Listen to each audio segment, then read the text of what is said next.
સાવરકુંડલા તાલુકાના બાઢડા ગામમાં આવેલ દશામા મંદિર ખાતે દર દશમના દિવસે પરંપરાગત રીતે માતાજીની લાપસીનું આયોજન કરવામાં આવે છે।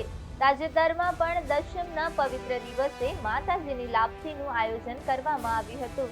આ પ્રસંગે ગામના લોકો ઉપરાંત આજુબાજુના ગામોમાંથી મોટી સંખ્યામાં શ્રદ્ધાળુઓ માતાજીના દર્શન કરવા ઉમટી પડ્યા હતા। શ્રદ્ધાળુઓએ માતાજીના આશીર્વાદ મેળવી સૌ સાથે ભોજન પ્રસાદનો લાભ લીધો હતો। હાલ મંદિરના પૂજારી શ્રી જશુમા માતાજી મંદિર ખાતે નિયમિત પૂજા પાઠ કરે છે, તેમજ અહીં આવતા તમામ ભક્તોને પ્રેમપૂર્વક ભોજન પ્રસાદ કરાવવામાં આવે છે। ખાસ કરીને નાના બાળકોને બટુક ભોજન કરાવી ધાર્મિક સંસ્કારોનું સંવર્ધન કરવામાં આવે છે। ઉલ્લેખનીય છે કે બાઢડા ગામ ધાર્મિક દ્રષ્ટિએ ખૂબ જ વિશિષ્ટ સ્થાન ધરાવે છે।